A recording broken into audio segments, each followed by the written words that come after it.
शेतमालाला योग्य भाव देण्यासाठी शासन कटिबद्ध, नामदार फुंडकर. शासकीय किमान आधारभूत किंमत योजना शेतकऱ्यांच्या हिताला दृष्टीने महत्त्वाची असून त्यांच्या शेतमालाला न्याय दर मिळवून देण्यासाठी शासन कटिबद्ध आहे, अशी ग्वाही राज्याचे कामगार मंत्री ॲडव्होकेट आकाश फुंडकर यांनी दिली.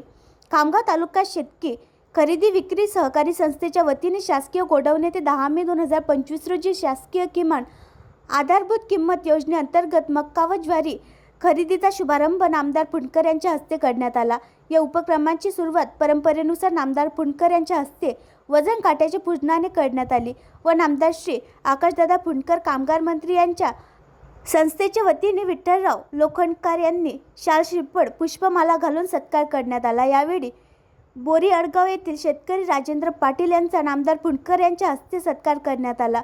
कार्यक्रमाला प्रमुख उपस्थितीत विठ्ठलराव लोखंडकर, गोदावरीताई ढोण, प्रमिला वानखडे, प्रमोद अग्रवाल, केतन पेसोडे, गोपाळराव चव्हाण, अशोक हटकर, जिल्हा पुरवठा अधिकारी टेकाडे, खवीस सचिव मनोहर बोराडे, तहसीलदार सुनील पाटील, सहाय्यक निबंधक गारोडे, कृषी उत्पन्न बाजार समितीचे सचिव गजानन आमले, गोडाऊन व्यवस्थापक खराटे, नरेंद्र शिंगोटे, उमेश डोने, बळराम वानखडे, मयूर निकुले, श्याम साखळकर, अक्षय पाटील, चंद्रकांत पवार, नितीन भिसे यांच्यासह खामगाव तालुका शेतकी खरेदी विक्री संस्थेचे संचालक, विविध शेतकरी प्रतिनिधी व बांधव मोठ्या संख्येने उपस्थित होते.